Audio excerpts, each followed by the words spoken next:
जौनपुर के मुसलमानों ने अपनाए ब्राह्मण सरनेम, बोले हमारे पूर्वज हिंदू थे, अब जड़ों की ओर लौटने का समय आ गया है। नमस्कार, मैं हूं प्रीति और आप देख रहे हैं जनदर्पण न्यूज। आज हम आपको जौनपुर के डेहरी गांव की एक ऐसी अनोखी खबर के बारे में बताने जा रहे हैं जिसने पूरे क्षेत्र में चर्चा का माहौल बना दिया है।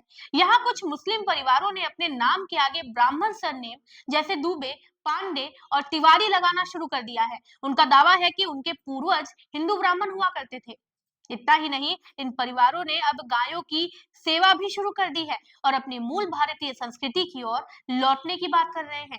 ये कहानी सिर्फ नाम बदलने की नहीं बल्कि पहचान, परंपरा और संस्कृति को दोबारा खोजने की है। आज हम इस पूरे मामले को सवाल और जवाब के दिलचस्प किस्सों के जरिए विस्तार से जानेंगे। जौनपुर जिले का डेहरी गांव केराकट तहसील में स्थित है। ये गांव मुख्यालय से लगभग 35 किलोमीटर दूर है। यहाँ करीब 7,000 मुसलमान और 5,000 हिंदू रहते हैं। पिछले 2 सालों में गांव के लगभग 70 मुस्लिम परिवारों ने अपने नाम के आगे ब्राह्मण सरनेम जोड़ लिया है। ये सब तब शुरू हुआ जब कुछ परिवारों ने अपने जड़ों की तलाश की। इस खोजबीन के दौरान उन्होंने पाया कि उनके पूर्वज कभी ब्राह्मण थे। परिस्थिति विशेष में उन्होंने इस्लाम को अपनाया था। इस जानकारी के सामने आने के बाद उन्होंने अपनी मूल पहचान की ओर लौटने का फैसला किया। अब आपको बताते हैं नौशाद अहमद दुबे की कहानी। इस बदलाव की कहानी के मुख्य पात्रों में से एक है नौशाद अहमद दुबे। पहले नौशाद अहमद का सरनेम शेख था। उन्होंने अपने परिवार की 4 पीढ़ियों की खोज की और पाया कि उनके पिता लाल बहादुर दुबे थे। बाद में उनका नाम बदलकर लाल बहादुर शेख हो गया। नौशाद बताते हैं, हमें अपनी जड़ों के बारे में जानकारी 2 साल पहले मिली। हमने पाया कि हमारे पूर्वज ब्राह्मण थे। इससे मुझे एहसास हुआ कि मैं अपने इतिहास से बहुत दूर आ गया था। अब मैंने अपने नाम के आगे दुबे जोड़ लिया है। नौशाद न केवल सरनेम बदलकर खुश हैं बल्कि उन्होंने गायों की सेवा भी शुरू कर दी है। उनका मानना है कि यह कदम उन्हें अपनी जड़ों और संस्कृति से जोड़ता है।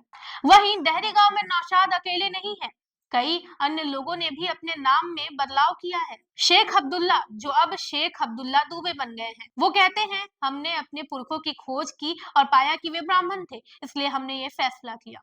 गांव के एहतेशाम अहमद बताते हैं, मेरे भी पूर्वज हिंदू ब्राह्मण थे। हालांकि मैंने अभी तक अपना टाइटल नहीं बदला है, लेकिन मैं इस बदलाव को सकारात्मक रूप से देखता हूँ। अब बात करते हैं कि लोग आखिर ऐसा कर क्यों रहे हैं।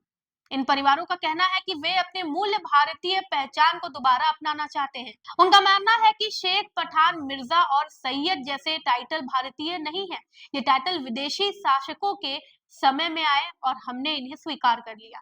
नौशाद कहते हैं, हमने अपनी संस्कृति और सभ्यता को छोड़कर दरिद्रता अपना ली। हमने बिरयानी को इस्लामी खाना और कुर्ता पैजामा को इस्लामी पहनावा मान लिया।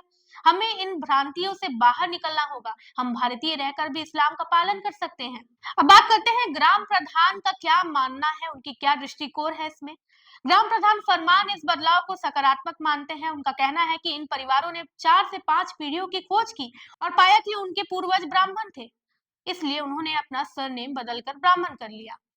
उन्होंने बताया कि गांव में करीब 70 परिवार अब दुबे, पांडे और तिवारी जैसे टाइटल अपना चुके हैं। क्या ये धर्म परिवर्तन है? ये बदलाव धर्म परिवर्तन नहीं है। इन परिवारों का कहना है कि वे इस्लाम धर्म का पालन करते रहेंगे लेकिन अपने जड़ों से भी जुड़ना चाहते हैं।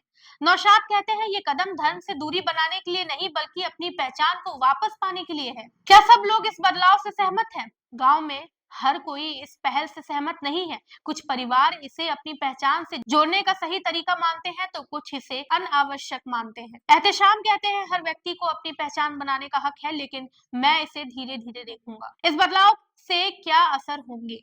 सांस्कृतिक जागरूकता, लोग अपनी जड़ों की तलाश करने लगे हैं। सामाजिक चर्चा, गांव में इस बदलाव को लेकर चर्चा का माहौल है। अब बात करते हैं मजेदार सवाल जवाब के बारे में, थोड़ी हंसी मजाक भी हो जाए। क्या अब गांव में सबके नाम के आगे दुबे ही मिलेगा? अरे भाई, ऐसा नहीं है। कुछ लोग अब भी अपने पुराने नामों से खुश हैं। क्या बिरयानी अब ब्राह्मण खाना बन जाएगी? बिरयानी तो बिरयानी है, खाने में जाति कहाँ देखी जाती है। अगर सब ब्राह्मण बन गए तो पंडित जी कौन होगा? अगर सब ब्राह्मण बन गए तो पंडित कौन होगा? लगता है अब पंडित जी की भीड़ बढ़ने वाली है। पूजा करवाने के लिए गांव के बाहर से लोग बुलाने पड़ेंगे। अब आपकी राय जानने की बारी आई है। आपको क्या लगता है कि क्या ये बदलाव एक नई सोच का प्रतीक है या फिर समाज में अपने पहचान को लेकर उथल पुथल का संकेत? अपनी राय हमारे साथ जरूर साझा करें और देखते रहे जनदर्पण न्यूज। धन्यवाद।